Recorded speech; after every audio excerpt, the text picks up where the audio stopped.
misy mpiasam-panjakana foko be ohatran'ny kisoa efa ila tsy azakany tena antsony de nefa vao misokatra ny vavany de mba mametra kely grand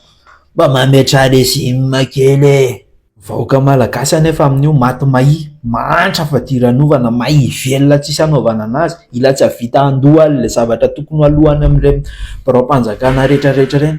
de nisaky mihetsika le matavy be izany de mba mametra kely grand ka tsy le olona bota akory ny alako eto za koa ary mba botabota fa le olona voky amin'ny alahelo ny sasany mba malala menatra ny kolikoly ihany koa de indraindray tsika vahoaka mamboly anazy indraindray sika no manome vahana andreny olona rehetrarehetra reny hanao an'le kolikoly hampanjaka ny kolikoly ka raha nova firenentsika de ndao hiaraka ndao vaina ny fomba fijery ireny resaka kolikoly amin'ny seha-panjakana rehetrarehetra reny ndray ny antotsika amin'ny fotoana manaraka amin'ny herinandro zany ka manomboka zao raha mahita ianao olona anankiray eny amin'ny fiarahamonina eny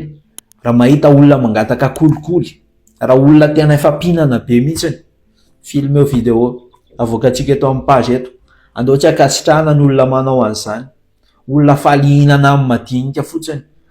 live video fa publientsika eto amin'ny page eto hoe raha tsika mijerijery manaiky matotsy miteny matoa ianao mahita olona manao kolikoly de tsy miteny ianao koa zany mpanao kolikoly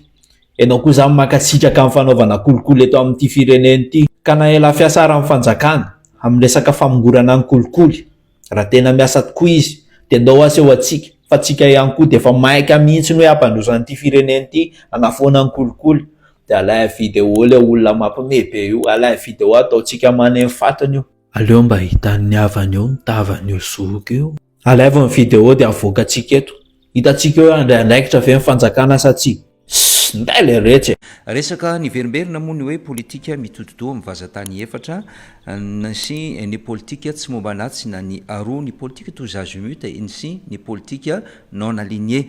tany amin'ny république faharoa ny tena nahafantarana an'izany noho ny mety ho afetsena eo amin'ny fomba fanaovana politika rariny loatra zany raha mitotodoa mivazatany efatra mba tsy irona anatsy na ny aroa raha tena tombontsoa ho an'ny firenena tokoa nokatsahana politika mety hoe folany andro ihany nefa ankehitriny satria nilaozany géopolitika sy ny géostratégique na zay ao anatin'ny vanim-potoana lalovantsika ankehitriny nateraka ny fironana roa lehibe zay misy eo amin'izao tontolo zao dia ny occidentaux sy miaraka amin'ny américaine sy ny orient na ny tatsinanana any amin'ny firenena tatsinanana izany taorina ny faravan'ny firaisana sovietika dia mizara roa lehibe ny hevitra arapolitika eo amin'izao tontolo zao ary nanomboka tany hoany nefa nanomboka nitaky fironana makany aminy ireo mpanambola maneran-tany izay mamatsy ny firenena madinika tahaka ny Afrika sy Madagasikara fotoana tokony ialana ambany vao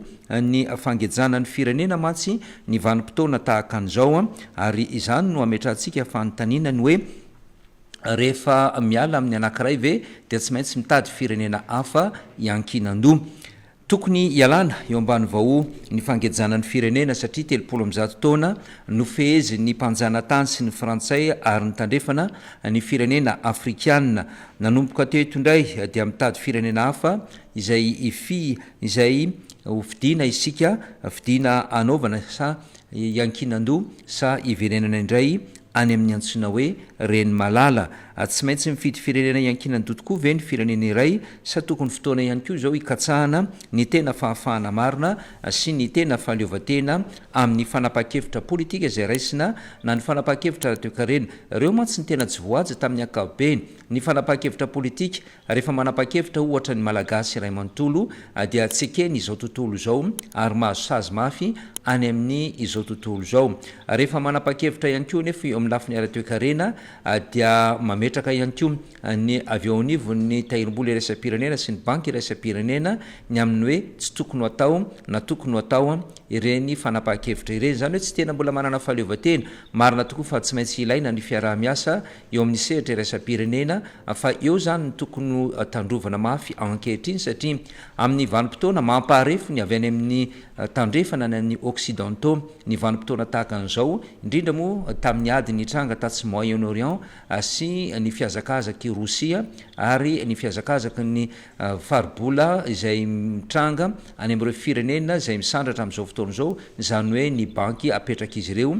dia ny BRICS zany sy ny tahirim-bola iraisam-pirenena ary ny banky iraisam-pirenena, dia lasa ifandrohitana aloha ny firenena madinika ao anatin'izay tahaka ny Afrika sy Madagasikara, atao koa niditra an-tsehatra ny hazakazaka ihany koa ny Rosiana izay efa mifehy firenena maromaro atsy Afrika amin'izao fotoana izao, ary miteraka olana goavana eo amin'ny sehatry ny fifandraisana iraisam-pirenena, indrindra moa fa eo amin'ny resaka diplomasia zany rehetra izany. Mandroso hatrany nefa ny tontolo eo amin'ny iraisam-pirenena ary niova haingana ihany koa ny fifandraisana ara-diplomatika, tsy nijanona ho mpijery intsony ny firenena afrikana fa mitady ny toerany eo amin'ny sehatra iraisam-pirenena. Eto Madagasikara nisy nidingana noraisin'ny fanjakana malagasy ny fanambarana ho persona non grata ilay attaché de sécurité tao anivo ny ambassady frantsay, fanapahan-kevitra mavesa-danja io satria tsy vitany hoe diplomate ny voakasika mifandray amin'ny firenena iray manana tantara lalina amin'ny Madagasikara i Frantsa. Inona no evidikany fanapahan-kevitra izay noraisina? Ny fanambarana ny antsoina hoe persona non grata dia fitaovana ara-diplomatika enjana, midika zany fa tsy misy raisin'ny fanjakana intsony ilay solotena vahiny na ny ampahany na ny manontolo arakaraka izay voafaritra ao anatiny, ary tsy maintsy miala ao amin'ny anatin'ny fotoana voafetra ao amin'ny tany izay iasany. Amin'ny ankapobeny dia fanehoana tsy fahafaliana amina fihetsika everina ho fitsabahana na ihany koa fandraisana anjara amin'izay fanohitohinana ny fiandrianan'ny firenena, fampitandremana ara-diplomatika na koa famantarana ny fiovan'ny politika mpanjakana amina raharaha misy ao amina firenena tahaka antsika. Maro no mandika azy io fanamafisana ny fiandrianam-pirenena, fanoherana sy ny fitsabahana avy any ivelany. Madagasikara moa dia lasa eo anelanelan'ny Frantsa sy Rosia sy ny tandrefana amin'izao fotoana izao, efa hatry ny ela no nisy fifandraisana akaiky teo amin'ny Madagasikara sy Frantsa noho ny tantara kolonialy sy ny fiaraha-miasa ara-toekarena sy ara-kolontsaina izay mbola faritany frantsay, fa mbola izy no mamaritra ny impolo isan-jato ny fampiasam-bola betsaka indrindra eto Madagasikara, saingy tato anatin'ny taona vitsy hita ny fidiran'ny Rosia eo amin'ny sehatra afrikana, fiaraha-miasa ara-miaramila ara-toekarena vaovao, fikasana ihany koa ny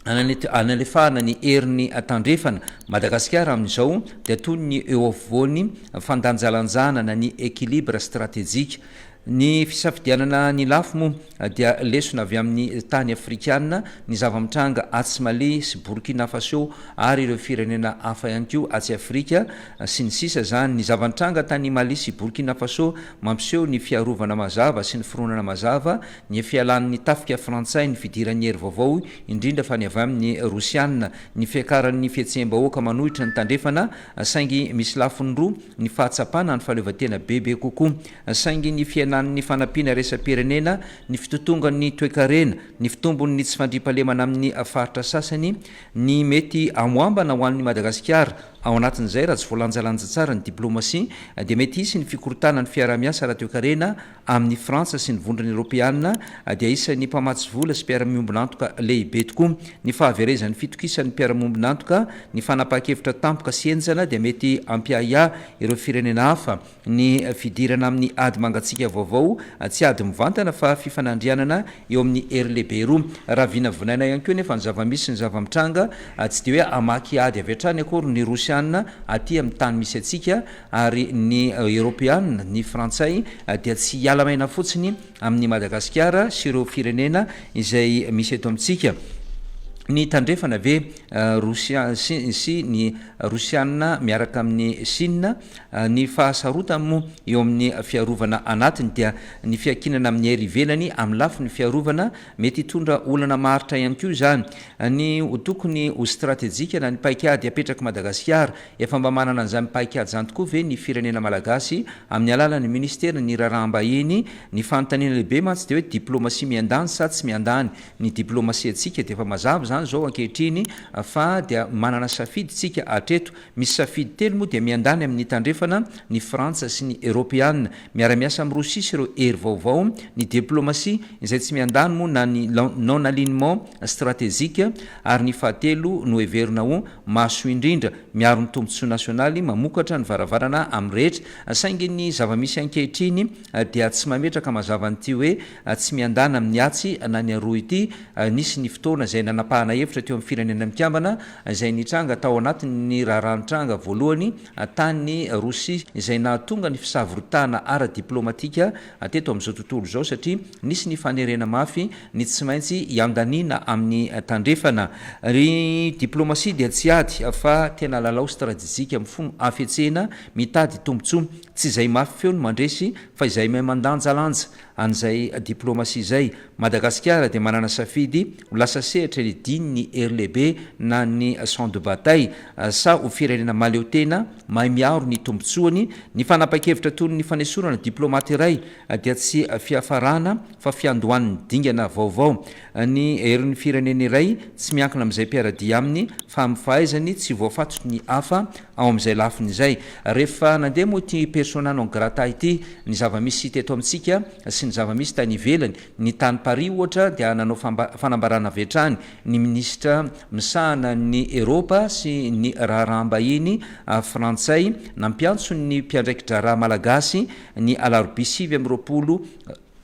aprily 2024 nampiantso any satria ny antony moa dia mbola nolavo ny frantsa hatrany ny fanamelohana nataony Madagasikara midika zay fa mety misy ve fianjanana eo amin'izay resaka diplomatie zay misy tsy fifampitokisana ve kanefa etsakilany ihany koa dia mbola niantso ny filoha ny fanavozana ny républicaine Madagasikara ihany koa ny filoha frantsay Emmanuel Macron hatramin'ny alina niezaka nandresy lahatra ve sa niezaka ihany koa nametraka fepetra sa